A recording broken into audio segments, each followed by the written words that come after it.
Shalom keluarga besar GKBJ. Hai semuanya. Yuk saat ini kita mau mesbah keluarga besar GKBJ Samanhudi. Jadi buat teman-teman, para jemaat, Bapak Ibu, saudara-saudari sekalian yang ada di rumah yang join melalui YouTube, mungkin sekarang lagi sibuk nih ya, lagi siap-siapin daging-daging buat barbecue ya, buat sabu-sabu, sayur-sayuran dicuci gitu ya. Stop dulu, kita taruh semuanya dulu. Yuk sama-sama kita mau mesbah keluarga sejenak. Betul. Nah, jadi saat ini kita mau mengajak segenap keluarga besar dari GKBJ Samanhudi untuk merefleksikan apa-apa saja yang sudah terjadi di tahun 2022 ini. Banyak hal ajaib dan tak terduga yang mungkin kita udah alami gitu sebagai gereja Tuhan. Yes, betul. Betul banget nih kok. Sadar atau nggak sadar, selama tahun 2022 penyertaan Tuhan untuk gereja kita GKBJ itu begitu luar biasa. Yes. Di sini aku udah punya secuplik nih isi kebaikan Tuhan bagi gereja kita. Secuplik doang nih, kalau ditulis semuanya kayak nggak cukup. Nggak Panjang. cukup. Iya. Banyak dong ya. Benar. Nah, di tahun ini, di tahun 2022 gereja kita sudah melakukan ibadah onsite, full onsite. Oke. Mulai dari bulan Maret, KU pertama yang pertama lagi dibuka onsite setelah PPKM level 3 kemarin di bulan Februari. Lalu di bulan April, bulan depannya KU2 yang pertama kali juga. Lalu di bulan Mei itu adalah ibadah onsite juga SM kelas besar pertama kali. Bertahap demi tahap Iya, ya. setelah kita pandemi 2,5 tahun. Lalu di bulan Juni bulan depannya ibadah onsite KU3 dan sekolah minggu kelas kecil pertama kali. Nah, di bulan September kemarin kita juga sudah melakukan ibadah syukur HUT GKBJ yang ke-70 tahun serta dengan peneguhan majelis. Itu ramai banget juga. Iya, betul. Dan di bulan depannya ada peneguhan pengurus KU dan komisi. Nah, di tahun ini juga adalah tahun pertama yang kita melakukan Natal pertama secara full kapasitas setelah pandemi. Wow. Iya, dan jemaat yang hadir betul, dan jemaat yang hadir juga sudah mencapai 70%. Wah, banyak itu 70%. Yes, betul. Dan yang terakhir juga renovasi gereja cabang di Pos Pangkal Pinang sudah selesai dan tinggal menunggu mandiri. Wow, banyak ya, bisa dibilang banyak hal yang udah kita laluin walaupun di tengah-tengah kekhawatiran, di tengah kekhawatiran. Mungkin ya kalau kita baca gitu singkat ya satu list itu kesannya kayak kita ya udah gampang gitu. Tapi kalau kita lewatin satu-satu itu bener-bener wow gitu penyertaan Tuhan. Kayak contohnya ibadah Natal aja persiapannya berapa lama? Wah. Berapa lama tuh tim? Iya. Waduh. Ini kebetulan ketua Natal ya. Iya, ketua Natal. Waktu itu sih ya kira-kira hampir 3 bulan sih teman-teman. Iya. Gitu. Hampir 3 bulan persiapan. Hampir 3 bulan ya, karena waktu itu kan benar-benar momennya adalah setelah kita HUT yang GKBJ, baru tuh kita mulai. Dan itu pasti nggak mudah gitu ya. Betul. Tapi ya seperti yang tadi saya ngomong gitu ya, teman-teman yang di rumah benar-benar step by step itu Tuhan pimpin lah. Benar banget. Padahal kalau kita pikir ya, kilas balik flashback yang tadi saya udah liatin gitu ya, sebenarnya setiap momennya itu nggak mudah gitu ya, nggak mudah buat kita lalui gitu ya. Banyak tantangan, banyak hambatan yang kalau kita pikir pakai nalar atau logika manusia itu rasanya nggak bakal mampu kita lewatin gitu. Tapi Tuhan berikan kekuatan buat kita bisa lewatin itu semua sama-sama. Yuk di momen ini aku mau ngajak kita semua sama-sama berdoa. Kita mau mengucap syukur sama Tuhan untuk pemeliharaan Tuhan yang begitu luar biasa atas GKBJ selama tahun 2022. Mari sama-sama kita buka suara ya, kita berdoa. Tuhan kami mengucap syukur ya Tuhan untuk penyertaan Tuhan dan pemeliharaan Tuhan selama 2022 untuk GKBJ Samanhudi ya Tuhan. Begitu banyak hal yang kami lalui, begitu banyak event yang terjadi ya Tuhan. Tapi Tuhan yang terus pimpin dari event demi event, dari setiap hal demi hal ya Tuhan, sehingga kami bisa melaluinya dengan baik Tuhan. Sehingga gereja pun bisa kembali beribadah offline. Juga cukup banyak jemaat yang bisa hadir dalam ibadah ya Tuhan, itu semua karena pertolongan dan penyertaan dari ya Tuhan. Sungguh kami bersyukur pertolongan daripadamu, pemeliharaan daripada jemaat, dan juga untuk setiap pelayan-pelayan yang boleh terus melayani ya Tuhan, itu semua karena Tuhan yang menggerakkan setiap hati para pelayan-Mu dan Tuhan yang menolong dan memelihara selalu. Terima kasih ya Bapa untuk pemeliharaan Tuhan selama 2022 untuk GKBJ Samanhudi. Terima kasih ya Bapa, hanya di dalam nama Tuhan Yesus kami sudah berdoa dan mengucap syukur. Amin. Nah, saat ini mau ngajak teman-teman juga nih yang ada di rumah. Kita yang sedang mengikuti Mesbah Keluarga secara online ini, kita juga mau memuji Tuhan. Memuji Tuhan untuk apa? Untuk apa yang sudah Tuhan lakukan di tahun 2022 ini. Ada satu lagu nih jemaat, yaitu Ku Bersyukur. Ya, kami rindu biarlah lagu ini boleh sungguh-sungguh kita nyanyikan sebagai ungkapan syukur atas apa yang sudah Tuhan lakukan buat hidup kita. Banyak hal yang Tuhan sudah perbuat di dalam hidup kita. Tetapi yang pasti rancangannya yang indah yang Tuhan sediakan bagi kita.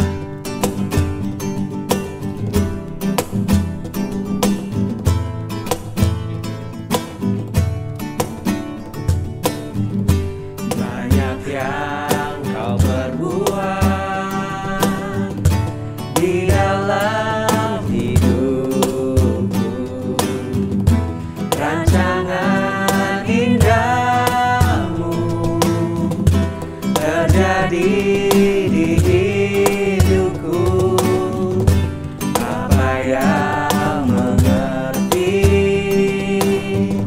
segala yang ku perlu, kasih-Mu sempurna nyata dalam hidupku.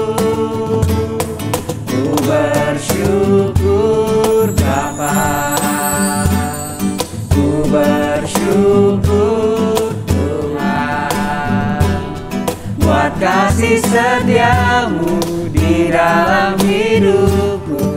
Ku bersyukur, ku bersyukur Bapa, ku bersyukur Tuhan, buat kasih setia-Mu di dalam hidupku. Ku bersyukur Tuhan. Sekali lagi ya jemaat, kita angkat pujian ini. Banyak yang Kau perbuat di dalam hidupku.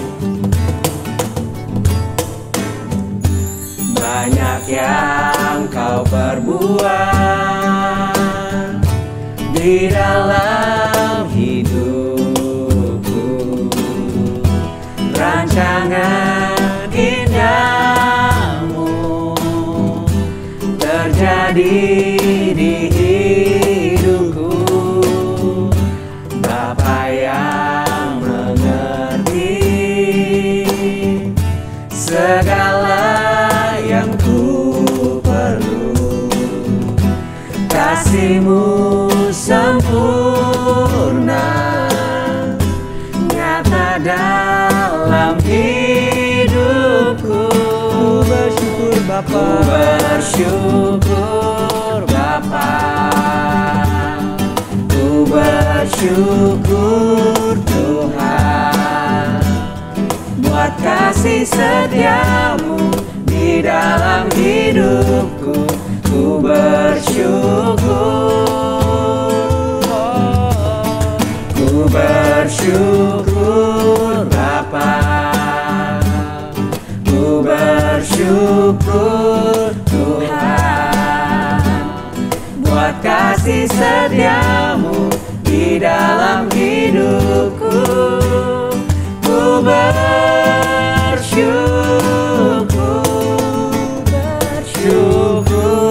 Bapa, ku bersyukur Tuhan, buat kasih setia-Mu di dalam hidupku. Ku bersyukur,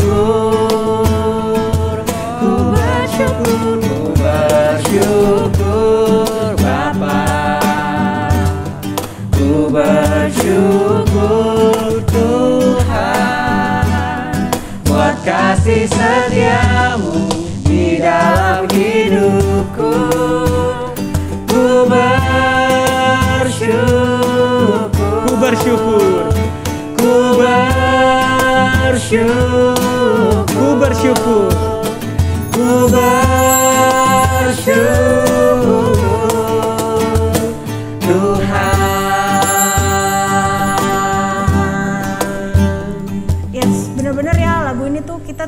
bersyukur banget gitu. Ya, Kepikir juga gitu ya selama pandemi kita bersyukur buat tim teknis, pelayan mimbar yang begitu setia melayani Tuhan dengan hati.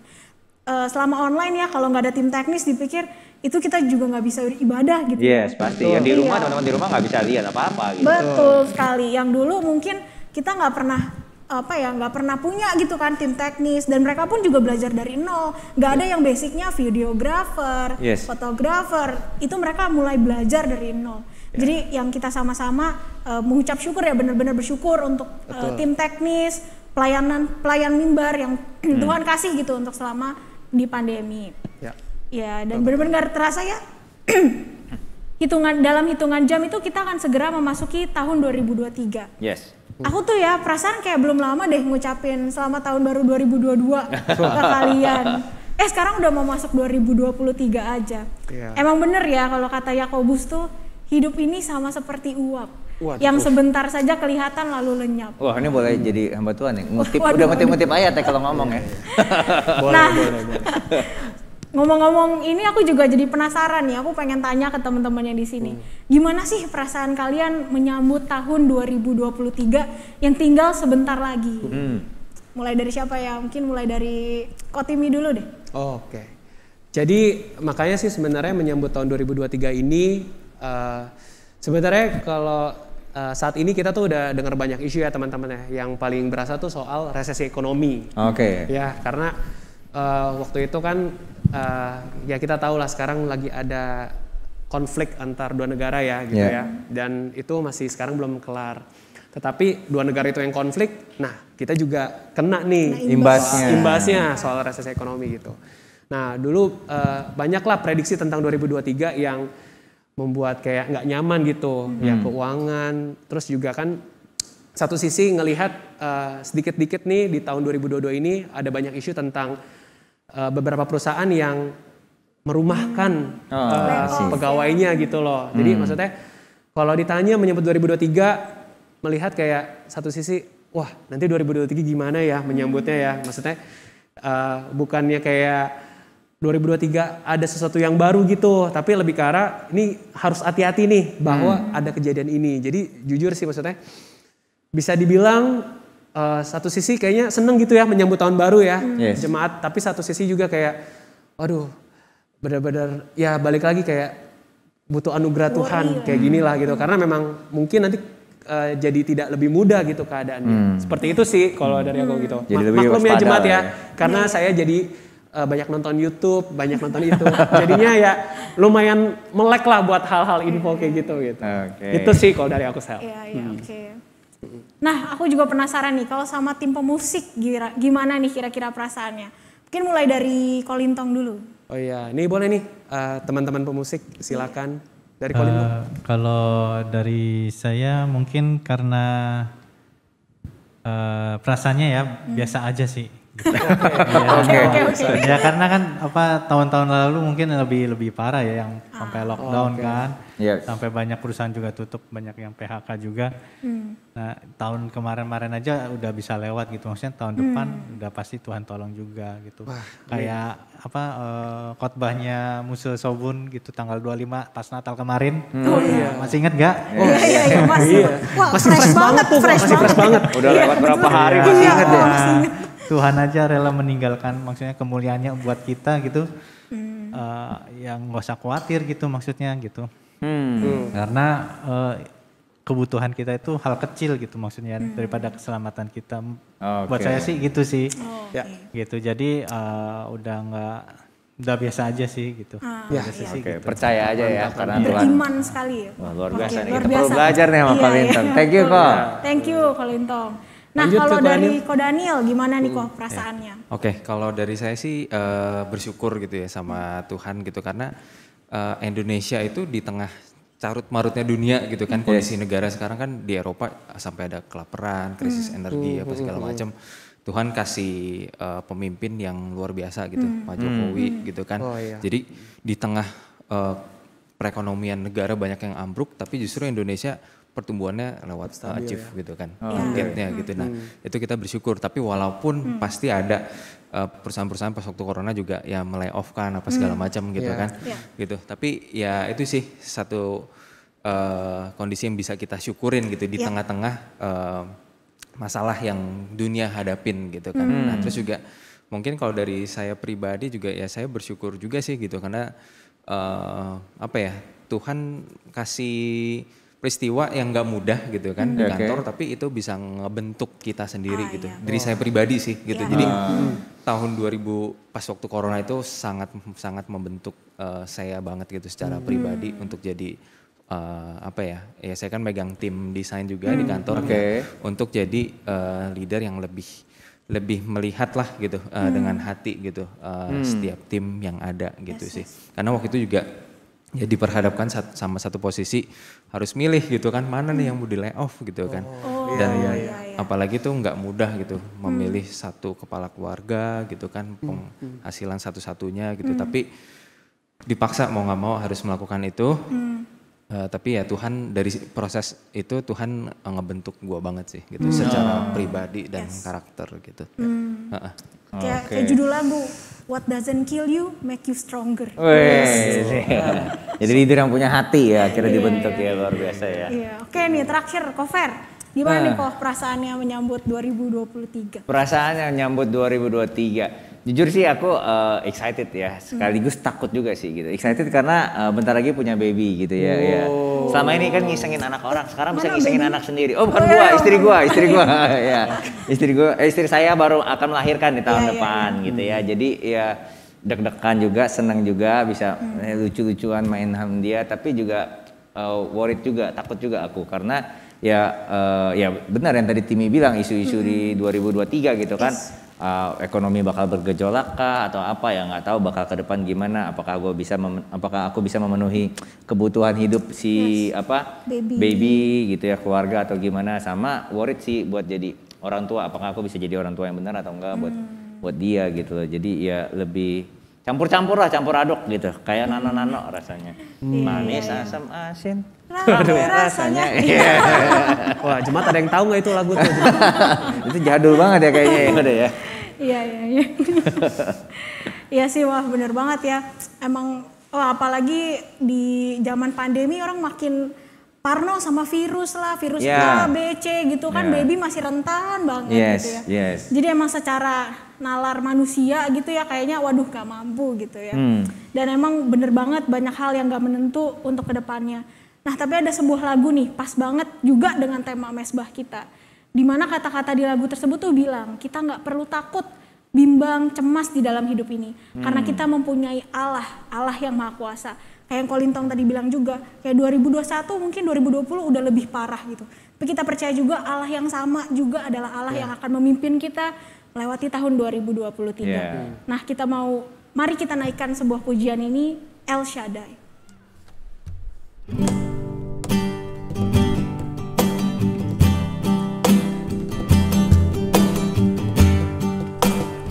Tak usah ku takut, Allah menjaga.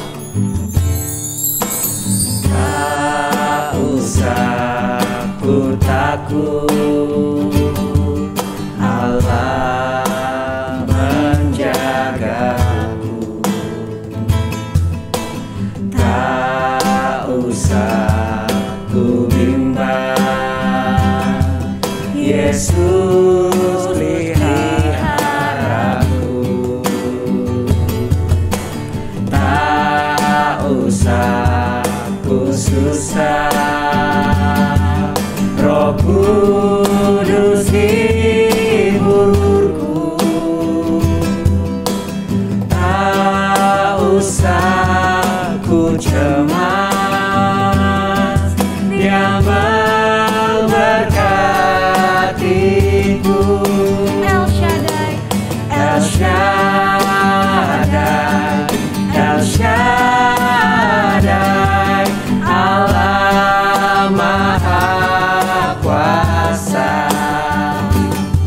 Dia besar, Dia besar, El Shaddai mulia. El Shaddai, El Shaddai,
Dia besar, Dia besar, El Shaddai mulia,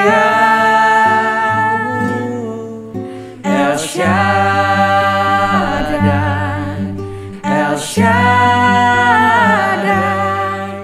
Allah Maha Kuasa. Berkat-Nya melimpah, El Shaddai.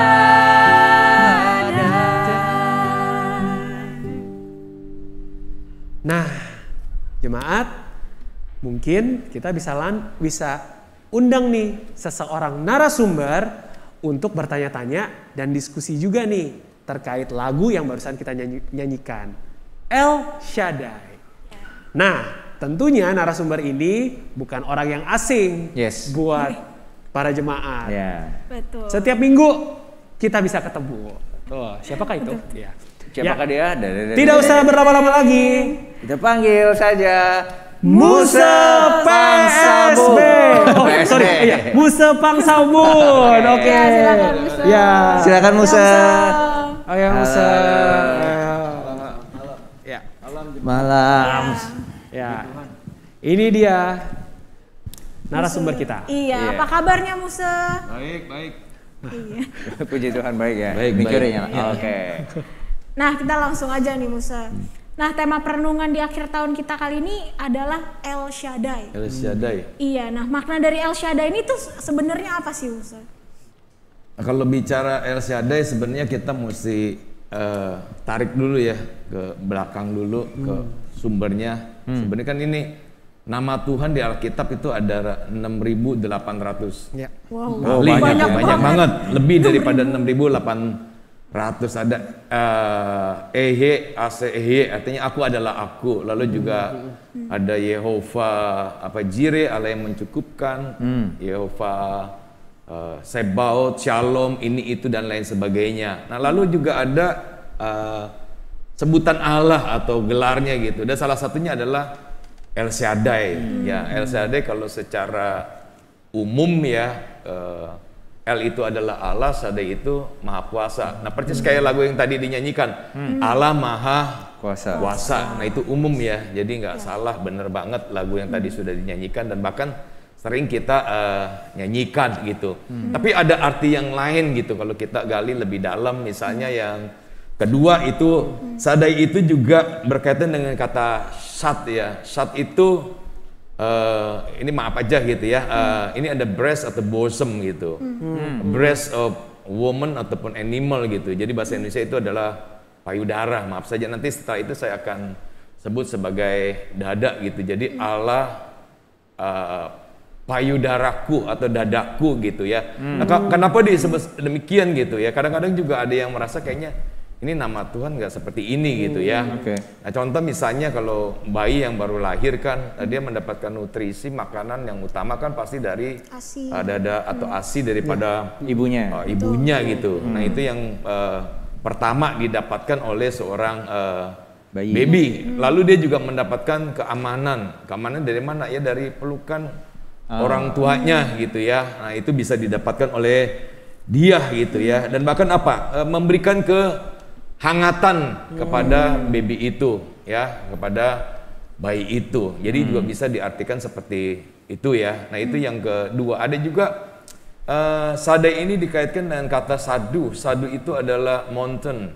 yaitu gunung. Jadi El Shaddai itu adalah Allah gunung, gunungku ya, God of the mountain, Allahnya gunung loh. Jadi Allahnya gunung. Ya kita tahu kan kalau kita ke gunung, saya juga sering hiking gitu ya, nggak gampang gitu ya. Kalau kita pergi hiking kan jalurnya emang udah ada gitu ya. Misalnya kita ke Gunung Salak, ke Gunung Pangrango, Gunung Putri, Cerme, apa dah, saya juga pernah ke Gunung Papandayan dan sebagainya sebelum dia meledak gitu. Nah, kita pergi ke sana aja yang udah jalurnya susah banget gitu. Kan naik sampai ke 3.000 meter ya dari bawah permukaan laut gitu. Apalagi ini gunung yang asli itu, maksudnya belum ada jalannya. Kalau kita masuk juga belum tentu bisa keluar di jalan yang sama dan lain sebagainya. Nah, Allah ini bukan Allahnya gunung saja, bahkan dia menciptakan gunung. Jadi kalau dalam kehidupan kita ada banyak permasalahan seperti kita masuk dalam satu gunung, sepertinya nggak ada jalan keluarnya ya. Jangan takut ya. Gunung itu Tuhan yang ciptakan, dia juga Allahnya gunung itu. Berarti dia akan bisa memberikan solusi-solusi kepada kita sehingga kita keluar dari permasalahan kita. Nah, itu yang ketiga. Yang keempat juga bisa dikatakan Adam Clarke mengatakan ini berkaitan dengan satu kata ya, sada. Sada artinya to pour out ya, to pour out atau set, mencurahkan, melimpahkan. Jadi Allah ini yang bisa memberikan kecukupan ya, memberikan kekayaan dan lain sebagainya. Jadi maknanya adalah I am that God who pour out blessing, atau who give them richly, atau juga bisa memberikan abundantly, continually, memberikan kelimpahan, kekayaan dan lain sebagainya. Dari artinya aja udah begitu luar biasa nih Allah kita, Allah El Shaddai. Dan yang terakhir yaitu Allah yang maha cukup, God who is enough, God who is self-sufficient. Nah, ini bagi orang Yahudi, kata Shaddai ini terdiri dari dua suku kata, yaitu yang pertama itu adalah sel artinya who atau yang, dan juga day itu enough atau sufficiency. Jadi ini adalah Allah yang mencukupkan ya, Allah yang bisa memelihara setiap anak-anaknya. Dari arti kata ini aja sudah memberikan satu jaminan kepada kita bahwa kita punya Allah yang sangat-sangat luar biasa gitu. Nah, lalu apa sih maknanya gitu ya? Ini panjang nih yang pertama nih. Pertanyaan yang pertama panjang banget gitu ya. Jadi maknanya bahwa Allah itu adalah Allah yang superior ya, yang paling unggul dari segala kuasa ya. Segala penguasa di dunia ini, penguasa, mungkin ada orang yang nyembah ilah-ilah. Nah, itu Tuhan kita itu di atas segala ilah-ilah itu. Nah, itu yang pertama, yang paling berkuasa berarti ya. Betul. Ya, itu ya, karena mereka juga harus tunduk kepada Allah kita gitu ya. Lalu yang kedua itu juga adalah sanggup melakukan segala sesuatu sesuai dengan kehendak dan rencananya dia. Ya, makanya ada firman kan, apa yang kita rencanakan nggak sesuai dengan rencana Tuhan. Nah, ini Tuhan bisa lakukan sesuai kehendak dia, keinginan dia, ataupun rencana daripada dia. Lalu juga yang ketiga itu bahwa El Shaddai ini mampu mencurahkan, melimpahkan atau melipat gandakan gitu. Ya, di tengah hal yang sulit mungkin aja itu menjadi berkat bagi kita nggak tahu ya. Nah, itu semua ada di tangan Tuhan. Dan yang keempat ya, yang terakhir adalah itu Allah juga Allah yang menghancurkan. Dia bukan saja memberkati loh, tapi menghancurkan. Itu menghancurkan siapa? Yang musuh-musuh kita. Ya, mungkin ada yang menghalangi dan lain sebagainya. Apalagi ini kan berbicara ini tercatat di dalam Perjanjian Lama kan. Bangsa Israel kan musuhnya banyak. Nah, Allah ini juga Allah yang Maha Kuasa, sanggup melindungi bangsanya, umatnya daripada serangan para musuh. Nah, itulah kira-kira makna arti daripada El Shaddai itu, Allah Maha Kuasa. Wah, dalam ya. Ini dalam banget dan luas banget ya. Jadi jemaat, maksudnya jujur ini juga kayak kita juga pertama kali nih tahu nih bahwa untuk nama El Shaddai sendiri begitu luas gitu ya. Jadi menceritakan Allah yang begitu besar dan juga begitu intimnya ya dengan manusia gitu. Nah, Musa, mungkin ada yang langsung kepikiran nih pertanyaan yang satu nih. El Shaddai sendiri nih Musa, apakah pernah muncul di Alkitab? Nah, kata-katanya gitu ya. Iya, kata-kata tentang El Shaddai itu di Alkitab tuh ada nggak sih sebenarnya? Iya. Gitu. Itulah El Shaddai mungkin. Ya, kalau kita perhatikan kalau di dalam Alkitab bahasa Indonesia kan kita nggak kelihatan ya kata-kata El Shaddai itu, karena itu kan bahasa Ibrani gitu ya. Karena itu juga kita mesti lihat paling tidak di Alkitab bahasa Ibrani ataupun kitab Septuaginta, artinya kitab perjanjian.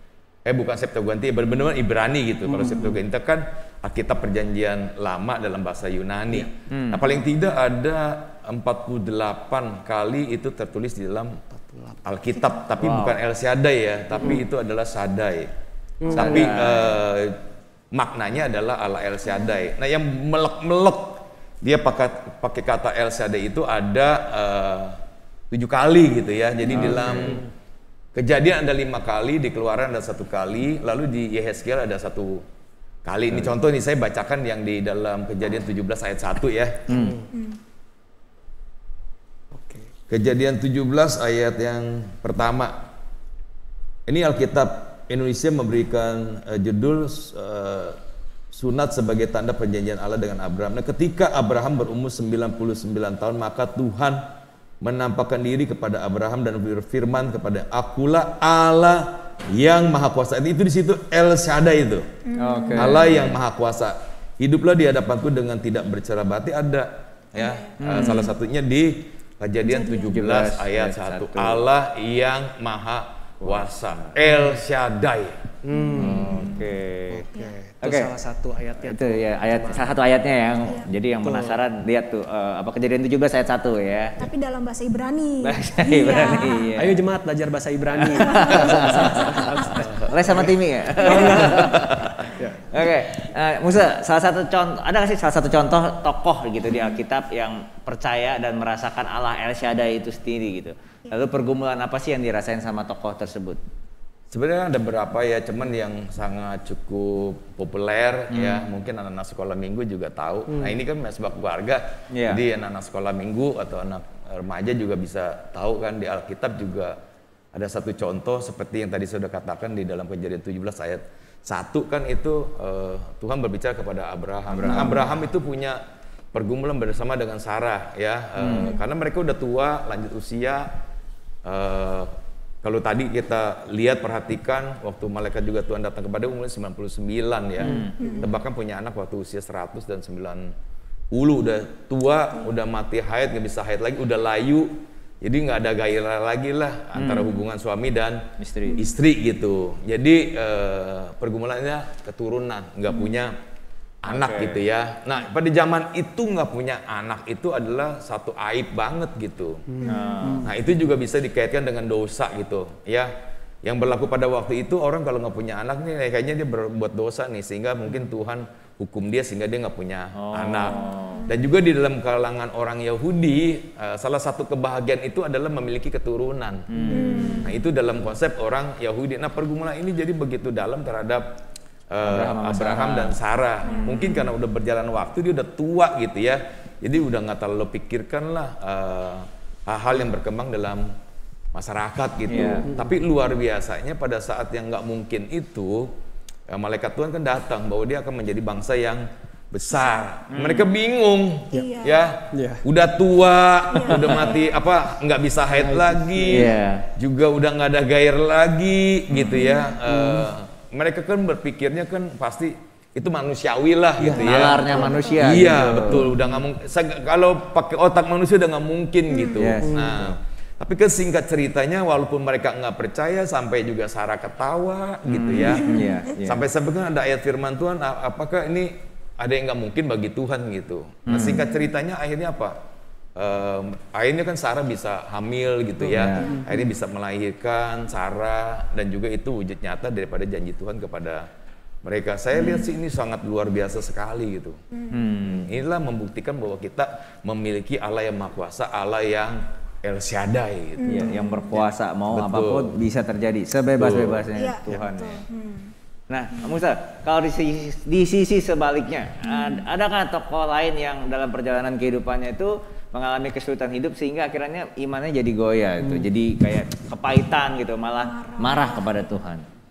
Nah di Alkitab juga ada ya satu keluarga ya, jadi dia karena di negaranya susah, di Bethlehem di Yehuda, akhirnya mereka berniatlah keluar daripada negerinya ya. Jadi suami istri ini pergi bersama dengan kedua anaknya gitu, jadi mereka pergi ke Moab gitu. Jadi ini keluarga Elimelek dan Naomi dengan kedua anaknya yang bernama Kilion dan Mahlon gitu. Mereka waktu tinggal di sana, singkat ceritanya Elimelek ini meninggal dunia nih. Nah ini satu hal yang ini loh, sesuatu yang tidak enak bagi Naomi. Nah kita kalau kita perhatikan dalam firman Tuhan, kita perut di awal-awalnya nggak kelihatan gitu. Nanti belakangan baru kelihatan. Nah singkat ceritanya kedua anaknya akhirnya menikahlah dengan perempuan yang di Moab gitu ya. Jadi si Kilion dan Mahlon menikah ya, dengan satu dengan Orpa, yang kedua dengan Ruth. Nah singkat ceritanya akhirnya meninggallah kedua anaknya ini, dua anak Naomi. Nah dia merasa suaminya waktu keluar daripada Bethlehem Yehuda ke sana meninggal dunia. Lalu kedua anaknya juga meninggal dunia.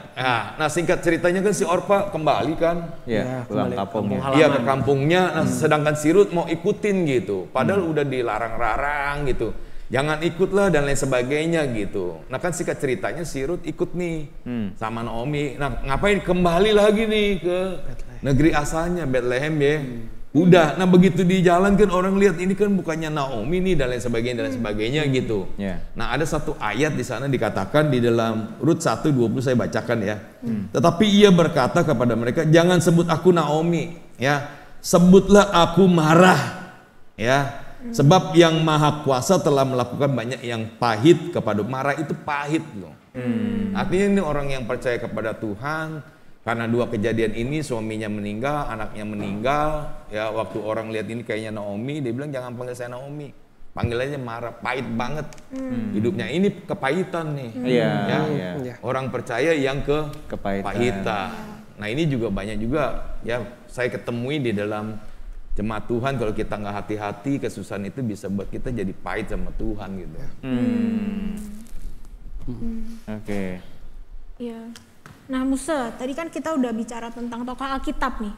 Nah kalau dari Musa sendiri boleh di-share kah pengalaman pribadi Musa yang merasakan Allah yang El Shaddai? Wah kalau saya sih sebenarnya banyak banget ya. Nggak apa-apa, waktu kita masih panjang kok. Bisa ya, nanti saya ceritain yang singkat-singkat aja gitu ya. Misalnya nih, saya ceritakan banyak lah yang pelayanan sama ini ya. Contoh waktu sekarang kan tahun 2022 masuk 2023 ya, orang lebih bilang susah. 98 lebih susah loh. Ya politik nggak menentu, dolar dari 2.300 jadi 16.000, suku bunga dari berapa persen menjadi 60% susah. Nah pada waktu keadaan yang demikian ini saya menyerahkan diri kepada Tuhan. Nah itu nggak mudah. Makanya atasan saya menganjurkan nanti keadaan lebih baik baru kamu menyerahkan diri sebagai hamba Tuhan. Saya bilang ya nggak bisa lah, saya udah bergumul, kalau nggak saya nggak damai, akhirnya menyerahkan diri. Nah begitu menyerahkan diri sebagai hamba Tuhan, saya juga nggak terima beasiswa dari ada yang memberikan lah gereja gitu, hanya 1 tahun setelah itu enggak, kan saya juga punya istri, punya anak 1 dan lain sebagainya, nggak mudah gitu ya.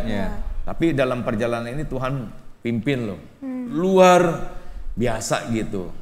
Dulu di dalam otak saya akan berpikir Allah yang Maha Kuasa itu memakai orang-orang berada, orang kaya gitu ya. Bukannya nggak bisa Tuhan pakai dia. Cuman saya punya konsep seperti itu gitu, bahwa nanti orang kaya akan datang tolong saya gitu. Nah itu konsep saya yang salah terhadap Allah yang Maha Kuasa itu. Nah singkat ceritanya setelah mindset saya, pemikiran saya udah bener gitu, wah Tuhan, itu saya ngalami Tuhan yang Maha Kuasa itu luar biasa loh. Ya. Contoh misalnya, saya kuliah di STT, biayanya datang dari seorang pembantu yang bekerja di luar negeri. Dia tiap bulan dia kirimin. Unik kan? Dalam otak kita kan pasti nih orang yang kaya akan bantu saya. Enggak, dia pakai seorang pembantu rumah tangga yang kerja di luar untuk dukung saya setiap bulannya. Nah contoh nih, saya kan punya motor ini dulu nih, ya dari perusahaan gitu. Udah pakai sekian lama, lalu ya motornya memang harus diganti nih. Nah, saya ngalami Tuhan luar biasa. Ya ini motor ini pendeta kami nih suruh jual nih motor ini. Ada yang beli dulu, coaster kami beli, lalu suruh beli yang baru, kekurangannya dia tanggung. Nah, pendeta aja kan udah kehidupannya kita tahu, maksudnya nggak berkelimpahan luar biasa, tapi Tuhan pakai dia loh.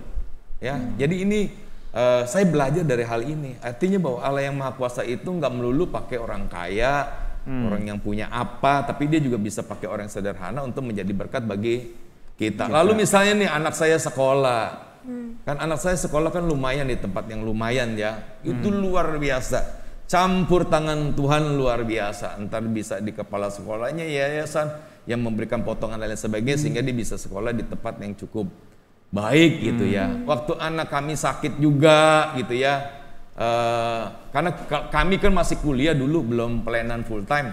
Semu dulu tunjangan hidupnya cuma 900.000. Ya itu mencukupi. Tiap masuk rumah sakit pasti pergumulan, tapi ada aja solusinya. Ya, kan di dalam khotbah-khotbah saya juga saya udah pernah ceritakan dan sebagainya. Itu luar biasa. Nah, ada lagi yang lain nih, ya. Saya ngalamin tapi berdasarkan cerita orang lain. Dulu kami ini sering mission trip ke Indonesia bagian timur gitu ya. Ada supirnya Pak Agus nih. Wah, hafal Alkitab luar biasa loh. Kalau suruh khotbah juga dia cerita juga. Dia cerita nih. Dia punya teman supir juga gitu ya. Mamanya orang Kristen. Sebelum keluar emaknya suka ngomong, kau itu doa dulu sama Tuhan Yesus gitu. Anaknya nggak mau gitu, nggak mau dipaksa emaknya juga nggak mau gitu. Pokoknya nggak ada tempat lah buat Tuhan Yesus gitu. Nah singkat ceritanya karena dipaksa emaknya, kayaknya dia ngomongin statement yang kurang enak juga. Dia nggak ada tempat lah buat Tuhan Yesus. Kalau mau Tuhan Yesus itu di bagasi kosong tuh. Nah kata dia. Nah malamnya dia bawa mobil itu nih ya. Itu kan mobil kayak di Kalimantan kayak taksi gitu, isi 6 orang loh. Isi 6 orang sama supirnya itu 7 gitu. Nah 7 lalu malam itu jalan tiba-tiba itu dia tabrakan sama itu bus yang gede itu. Waduh. Itu satu mobil 7 orang mati semua gitu. Mati semua, masuk bengkel Ibu Enos. Ibu Enos waktu kami mission trip dia ada di situ. Jadi si Agus cerita Ibu Enos itu jadi saksi betul, dia bilang ke bengkelnya saya gitu ya. Itu sempalan daging ada di mana-mana sisa-sisanya tuh. Nah, terus uniknya gitu kan. Tadi Tuhan Yesus ditaruh di mana tadi? Bagasi. Itu telur nggak pecah loh. Di bagasi. Iya, Ibu Enos jadi saksinya, telur nggak pecah. Orang mati 7. Nah, itu luar biasa. Nah, setelah kejadian itu kita ke atas kan ke daerah terpencil gitu ya. Nah, satu hari jam 7-nya itu kita mau KKR nih. Jadi jam 6 atau jam 7 saya lupa gitu ya. Nah, tiba-tiba udah mau deket KKR itu ada orang kemasukan kuasa gelap gitu. Nah, mau nggak mau kita tengking dulu nih kuasa gelap ini ya. Pasti di dalam nama Tuhan Yesus. Ada pendeta-pendeta lain, ada saya dan lain sebagainya. Saya maju yang paling ini dah. Saya kalau ketemu kuasa gelap kayaknya gimana gitu ya. Apalagi sama semua berdua gitu ya. Kita tongking dan lain sebagainya. Wah, sampai basah semua gitu. Nah, singkat ceritanya itu kuasa gelapnya ini satu itu anak ini megang jimat. Jimat itu dari neneknya. Karena dia takut jimatnya itu ini ditanam di bawah pohon pisang. Nah, itu yang isi jimat itu datang cari dia satu. Kedua, kita kan mission trip nih. Jadi ada dukun dari desa seberang dia kirim kuasa gelap juga gitu. Jadi kuasa gelapnya lebih dari satu nih. Ya, nah kita tengking tuh. Kita juga tanya dikirim dari kita tahu dari seberang kadang kita komunikasi kan. Nah, singkat ceritanya keluar tuh waktu KKR udah habis itu kelewat tuh. Kelewat banget gitu. Cuman dalam hati kita ini udah selesai, yang satu belum selesai. Orang udah pada rame akan datang kan. Wah, ini gimana nih Tuhan mau KKR. Saya juga tuh yang pimpin KKR-nya. Udahlah kita berjalan sesuai dengan rencana walaupun waktunya udah molor, udah gelap. Karena di kampung beda sama di sini. Makin malam orang akan makin sepi gitu ya. Nah puji Tuhan, waktu ditantang gitu ya. Waduh, ini Allah El Shaddai bener loh. Maju semua gitu. Nah, kenapa maju? Bukan karena saya. Jadi waktu kita ngusir setan waktu ini mereka udah datang. Jadi mereka lihat nih kuasa gelap ini ditangking gitu. Mereka menyaksikan langsung. Betul. Sehingga waktu ditantang pada maju semua. Nggak ada KKR yang maju semua loh. Cuman kali itu luar biasa loh. Karena dia udah lihat nih Allahnya kita ini Allah yang maha kuasa, sanggup loh menengking kuasa gelap dan lain sebagainya sehingga mereka maju semua. Masih banyak sih sebenarnya kalau mau diceritain nih, nggak kelar-kelar loh ntar loh. Malam loh. Iya benar. Wah, pengalamannya keren banget. Nah, sampai nih kita kalau misalnya berbicara soal El Shaddai kan sebenarnya banyak hal yang bisa diceritakan ya Musa ya. Cuma balik lagi kan ujung-ujungnya adalah bagaimana sih respon kita sebagai jemaat Tuhan nih. Nah, untuk memaknai tentang El Shaddai itu bagaimana nih sikap kita yang seharusnya di hadapan Tuhan nih Musa? Boleh Musa silakan. Iya, mungkin kan kalau jemaat gak punya experience atau pengalaman yang sehebat Musa gitu. Iya, kayak gitu. Kayak kadang jemaat gitu maksudnya oke, kita mendengar gitu ya pengalaman-pengalaman orang tuh wah luar biasa banget gitu. Tapi jemaat kadang ya biasa-biasa aja sih, hidup kita biasa-biasa aja gitu. Kadang ya jadinya kayak gitu. Gimana ya gitu responnya ya kadang worry juga, gimana. Jadi ya gitulah Musa. Lebih jadi nggak pasti lah ya, nggak merasakan sepenuhnya gitu. Mesti sekolah teologi ya banyak. Ayo siapa yang mau tanya jemaat? contoh Yudin aja nanti tuh. Iya, pasti ngalamin banyak gitu. Makanya sering-sering susah jadi ngalamin Tuhan banyak. Waduh, mantap. Kita belajar dari yang Abraham aja deh ya. Satu beriman atau percaya. Lalu apa taat kan? Waktu Abraham dipanggil dari negerinya Ur Kasdim kan, ya udah dipanggil dikasih tahu terus taat kan, dia pergi kan. Nah, waktu Tuhan minta anaknya dipersembahkan, dia taat, itu aja. Ya kita percaya sungguh-sungguh, terus dia taat. Kalau dia serahkan anaknya tahu-tahu mati, dia juga percaya kok Alkitab mencatat bahwa Allah bisa sanggup bangkitkan si Ishak gitu. Nah itu yang pertama nih. Ya, yang kedua Abraham juga diminta kan. Tadi kalau kita perhatikan dalam Kejadian 17 ayat 1 kan di belakangnya kan ada syaratnya, hiduplah di hadapanku dengan tidak bercela. Tinggalkan tuh segala dosa apa yang melawan firman, melawan Tuhan, ditinggalkan gitu. Ya kalau kita mau diberkati oleh Tuhan, kita mesti hidup benar gitu, taatin firman-Nya. Nah ini penting gitu ya. Jadi kita percaya, tapi jangan percaya sambil berbuat dosa gitu. Gimana mau Tuhan berkati gitu ya. Jadi kita percaya, kita tinggalkan dosa. Dan yang ketiga harus pegang perjanjian Tuhan. Ini satu Alkitab banyak janji Tuhan nih waktu kita baca. Ya kita klaim aja, kita pegang loh. Nah, artinya Tuhan kalau udah berjanji gitu dalam Alkitab, saya kayaknya juga pernah khotbah tentang janji ya. Ada janji yang nggak ada syaratnya, ada yang syaratnya, ada yang buat Israel orang tertentu gitu ya. Buat orang percaya, buat orang secara umum ada gitu. Artinya begini loh, kalau Tuhan udah berjanji, dia udah berkata ya. Janji itu kan di sini samar gitu atau dabar. Artinya apa? Tuhan berkata loh, ya. Dia berkata kan juga bisa janji, hukuman dan lain-lain. Pokoknya kalau Tuhan udah ngomong akan sesuatu yang akan dilakukan pada waktu yang akan datang terhadap seseorang atau satu bangsa, itu pasti akan terjadi gitu. Artinya pegang aja. Dalam Alkitab ini banyak nih janji Tuhan. Ya keluarga kami ya pegangannya udah. Ya bersyukur juga kita banyak bergumul ya. Jadi kalau banyak harta kan mungkin ada kecenderungan ngandelin harta. Kalau yang jadi anak orang tuanya kaya, ya mungkin juga ngandelin orang tuanya. Kalau saya pinter gitu ya, mungkin ngandel lagi kepintarannya. Ya syukur-syukur. Makanya kalau ada kesusahan jangan ditangisi, disyukuri. Nah sehingga Pak, ini kita pegang nih janji Tuhan dengan erat, satu-satu kan dilihat. Tadi kan udah saya ceritain tuh bagaimana terus gitu ya. Dijalaninya susah gitu. Tapi ujung-ujungnya ada solusi yang berasal daripada Tuhan. Tuhan kita luar biasa loh. Jadi sikap kita itulah yang harus dilakukan ketiga hal itu gitu. Taat lah ya. Dulu ya. Taat dulu. Taat, percaya, jaga kekudusan. pegang firman Tuhan. Iya, pegang firman Tuhan. Pegang janjinya. Nah, tahu janjinya di mana? Di Alkitab. Di Alkitab. Baca dulu Baca tiap Alkitab hari. jemaat. Iya. Udah mau selesai nih bacaan Alkitab kita nih ya. Iya. Tapi baca terus, jangan karena dijadwalin di gereja dikerjain. Nah itu kan nuntun. Tahun pertama, tahun kedua, nah selanjutnya baca sendiri gitu ya. Jadi programin lah, 1 tahun dibaca habis gitu. Nah pertanyaan terakhir nih Musa.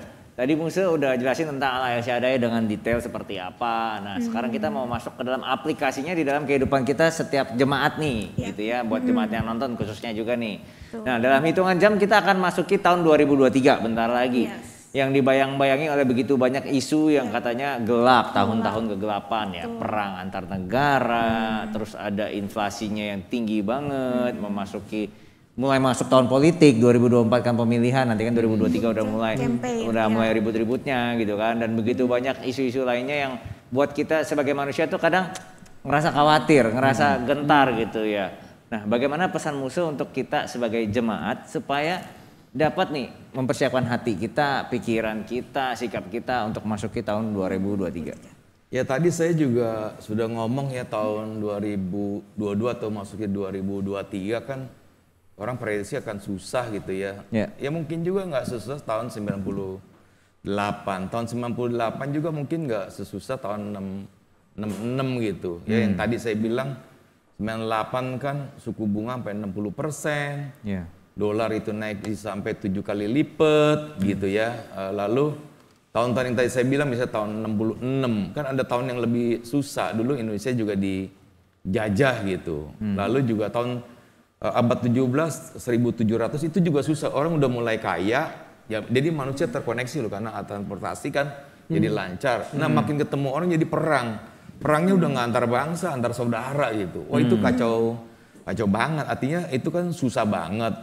Ya kalau mau susah lagi seperti khotbah saya di Natal kan, zaman sebelum Tuhan Yesus 400 tahun juga susah banget. Itu Tuhan nggak berbicara gitu ya. Artinya memang sangat-sangat susah. Di Alkitab juga ada dicatat juga ya di 2 Raja-Raja 7 ayat 1 sampai 20. Ini bayangin aja nih ya. Tepung yang terbaik itu 1 sukat. 1 sukat itu 12 liter gitu ya. Elisa pernah bernubuat kepada seorang perwira gitu, tapi dia nggak percaya gitu. Besok dia bilang harga sukat tepung yang terbaik itu 1 sukat itu 12 liter itu adalah 1 sikal gitu. Dia nggak percaya. Kalau kita jadi dia juga nggak percaya loh. Nah situasi keadaan kan dulu kerajaan Israel terbagi 2 kan, utara dan selatan. Ini terjadi di utara di Samaria, rajanya Yoram gitu. Nah dikepung oleh raja Aram Ben Hadad gitu. Kan sekarang perang Rusia Ukraina aja kan ada harga pangan pada naik kan, inflasi kan. Nah apalagi waktu itu gitu. Nah naiknya nggak kira-kira 120 kali lipat. Yang tadinya 1 sikal itu 120. Karena keadaannya susah nih, sampai begini nih. Misalnya saya sama Timi nih, sama-sama punya anak nih. Hari ini berencana makan anak saya, besok makan anaknya Timi. Itu keadaannya seperti itu. Jadi gimana perwira itu mau percaya? Tapi ini yang berbicara kan hambanya, firmannya dinyatakan gitu. Nah itu sulit sekali gitu ya. Artinya sekarang begini loh. Masuki tahun 2023 jangan takut ya. Jangan gelisah hatimu gitu ya. Kalau takut sebentar nggak apa-apa, manusiawi. Siapa sih nggak takut di sini? Takut kan, semua juga takut gitu. Tapi jangan berlama-lama takutnya itu. Ya, emang sih banyak ketakutan dalam diri manusia. Waktu di Natal Karyawan saya juga sebutin 1 buku ya, Think and Grow Rich ya. Jadi berpikir dan menjadi kaya gitu. Itu 1 buku yang tenar tahun 1937. Yang tulis itu Napoleon Hill. Nah, dia ada 13 prinsip untuk jadi orang sukses gitu. Dia bilang ada 6 ketakutan manusia gitu ya. 1 itu adalah takut miskin. 2 itu takut dikritik. 3 itu takut kehilangan perhatian atau kasih. Takut tua, takut sakit, lalu takut mati. Tapi ada 1 pendeta yang lain di tentara, dia mengatakan ya, dia bikin tabel ketakutan gitu ya. 40% itu nggak pernah terjadi, dia ngomong demikian. 30% itu kejadian-kejadian, keputusan yang udah nggak bisa dirubah, udah terima aja gitu. Misalnya Nando udah nikah sama Sela diberkati gereja, nggak boleh udah liriknya nyesel diterima aja sampai Tuhan Yesus datang atau kematian yang memisahkan kita. Ingat itu ya. Nah, lalu juga ada 12% penyakit yang nggak mungkin terjadi. Kayaknya nih pegel-pegel kolesterol belum tentu. Lalu 10% anak bertumbuh dewasa. Nah, banyak orang tua dia takut sama anaknya, pergaulannya gimana dan lain sebagainya. Sebenarnya masalah sesungguhnya itu 8%. Jadi jangan takut. Ketakutan itu jangan takut, optimis aja ya. Kalau ketakutan efeknya lebih banyak, mendingan kita optimis saja ya, bukannya nggak ada dasar gitu ya. Nah, itu yang pertama. Yang kedua ya, hematlah apa yang perlu dihemat, ya. Lalu tetap prioritaskan Tuhan dan sesama kita. Ya, jangan kita hemat gitu ya. Kita lupa Tuhan, ya, lalu lupa sesama gitu. Contoh nih misalnya di tanggal 25 kan kita Natalan kan ya. Kita kan bagian dari panitia atau yang melayani Tuhan. Nah pagi-pagi kan saya dikasih makan. Nah, saya nggak perlu keluar duit kan. Nah, duit itu disimpan. Terus siang begitu bubar semua kita dikasih makan kan. Itu makan saya banyak banget itu. Itu bisa sampai malam udah nggak makan lagi. Nah, itu ada 2 pengeluaran yang udah bisa kita hemat. Itu simpan. Yang tadi saya bilang prioritas buat Tuhan, kembaliin aja buat Tuhan. 1. Atau kita mau nolong orang lain. Nah, itu mesti kita lakukan gitu ya, jangan nggak dilakukan. Kita hemat-hemat, kita pelit, terhadap Tuhan juga kita pelit, sama juga bohong. Ya 2023 kan kita mau yang kerja gajinya mau naik, masa persembahan kita nggak naik gitu kan?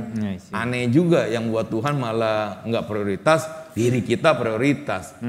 Kalau orang udah kenal Tuhan kan harusnya prioritasnya Tuhan. Lalu apa yang harus dikeluarkan?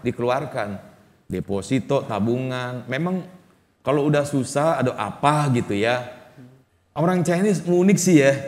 Udah masuk kantong deposito nggak boleh keluar tuh. Ya nggak boleh itu, nggak boleh keluar. Ya belajar hamba Tuhan kami waktu di Kalimantan Barat ya, dari Singkawang ke Pontianak. Ya ngontrak rumah itu ajaib, alam maha besar juga. Ruko cuma 2,5. Tadinya pemiliknya nggak usah lu pakai aja, nggak enak saya. Bayar berapa aja lagi. Pada pasaran di sana di atas 5 juta, bayar 2,5 juta. Ya, nah waktu tinggal di sana setengah tahun saya nggak mau pelayanan. Orang undang, tapi saya nggak mau. Saya cuma mau baca Alkitab lebih banyak, baca buku teologi lebih banyak, lebih dekat sama keluarga, punya hal-hal rohani. Nah kehidupan kita gimana? Ya emas dijualin, harus dikeluarin nggak apa-apa. Memang ya Tuhan udah berkati kita kan untuk dikeluarkan dalam hal yang begini. Nah, jangan salah konsep dikeluarin. Jangan bilang gue nggak punya duit, ini apa dan lain sebagainya. Ada simpenan, ada dikeluarin. Masa-masa paceklik ini dikeluarin, ini dipakai. Ya, nanti kalau Tuhan mau berkati lagi silakan, nggak ya nggak apa-apa. Ya, nah itu yang ketiga. Yang keempat apa? Percaya. Nggak ada lagi percaya kepada Tuhan, percaya kepada apa? Allah yang El Shaddai. Ya. Artinya Pak, kita percaya terus apa? Mempercayakan diri kita kepada Dia, bersandar kepada Dia, gantungkan hidup kita kepada Dia. Ada orang percaya nggak gantungin hidup loh. Dia bisa datang gereja pelayan tapi dia nggak gantung hidupnya. Gue cukup pinter cari duit gitu kan. Akhirnya apa? Sendiri, ya? Betul, nggak gantungkan diri kita kepada Tuhan. Lalu apa? Taat. Ya, taat kepada firman-Nya. Lalu apa? Ya setialah kepada Tuhan. Nah sampai detik ini saya bisa ada di tempat ini karena kemurahan Tuhan, karena Allah yang maha kuasa itu. Nah ini yang bisa saya sampaikan kepada jemaat untuk memasuki tahun 2023 ya. Jadi jangan takut, jangan gelisah ya. Hematlah apa yang perlu dihemat. Prioritaskanlah untuk Tuhan, untuk saudara seiman. Lalu apa yang harus dikeluarkan termasuk tabungan kita, deposito kita, kalau memang harus keluar harus keluar. Kalau enggak kita nggak damai sejahtera. Dan terakhir tetaplah percaya kepada Allah El Shaddai. Ya. Udah paket komplit banget. Komplit, plit. Betul banget. Nah, jemaat sekalian, sebagai penutup dari Mesbah Keluarga pada hari ini, saya mau ajak kita sama-sama untuk nyanyikan satu pujian yang tadi udah dibahas oleh Musa secara luar biasa dan detail, yaitu lagu tentang El Shaddai. Saya mau ajak kita sama-sama mengangkat pujian ini. Nanti setelah kita nyanyi bagian refnya, nanti Musa yang akan tutup di dalam doa. Yuk, El Shaddai, El Shaddai, Allah Maha Kuasa. El Shaddai, El Shaddai, Allah Maha Kuasa. Dia besar, Dia besar, El Shaddai mulia, El Shaddai, El Shaddai, Allah Maha Kuasa. Berkat-Nya melimpah, El Shaddai. Oke ya, kita berdoa ya. Bapa dalam surga, terima kasih untuk malam hari ini kami bisa beribadah meskipun secara online. Kami bisa mengadakan mesbah keluarga dengan satu tema tentang Allah El Shaddai. Kami bersyukur memiliki Allah yang Maha Kuasa, Allah yang mencukupkan segala kebutuhan kami, yang memberikan kehangatan, yang juga memberikan rasa aman. Engkau adalah Allah yang menciptakan seisi dunia ini. Engkau adalah pemilik gunung, Allahnya gunung. Kami bersyukur kepada Engkau. Engkau Allah juga yang memberikan kelimpahan, kecukupan, dan lain sebagainya. Biarlah Tuhan setiap kami memasuki tahun 2023 Tuhan, kami tidak takut, kami tidak gelisah, kami dengan optimis melangkahkan kaki kami memasuki 2023. Padahal juga di dalam hidup kami ada banyak yang sulit sudah terjadi dan bisa kami lalui karena kami mengalami Allah yang El Shaddai. Lalu juga apa yang perlu kami hemat dengan baik. Lalu juga kami memprioritaskan Tuhan dan sesama kami, khususnya orang-orang percaya, dan juga kami perlu mengeluarkan apa yang patut dikeluarkan, termasuk juga apa yang sudah kami simpan harta benda kami, sehingga kami sungguh-sungguh menjadi tidak gelisah, kami tidak stres, karena kami tahu bahwa Tuhan memberkati kami juga untuk memakai segala berkat itu. Dan juga kami biarlah tetap punya hati yang terus percaya kepada Engkau. Kami mempercayakan, kami menggantungkan hidup kami menyandarkan seluruh keberadaan diri kami, keluarga kami di dalam tangan pengasihan dan kuasa daripada Tuhan, dengan tetap taat kepada Tuhan, dan juga bahkan kami bukan saja taat tapi setia kepada Engkau. Kami siap menghadapi tahun 2023 bersama dengan Tuhan kami yang El Shaddai. Terpujilah nama Engkau Tuhan. Di dalam nama Tuhan kami Yesus Kristus yang hidup, Allah yang Maha Kuasa, Allah yang El Shaddai. Amin. Amin. Oke Musa, thank you atas wejangannya. Sama. Biarlah kita juga bisa mempraktekkan firman Tuhan dalam kehidupan kita sehari-hari ya. Dan kami juga sama-sama mau ucapkan Happy New Year. Sampai jumpa di tahun 2023. Tuhan Yesus memberkati.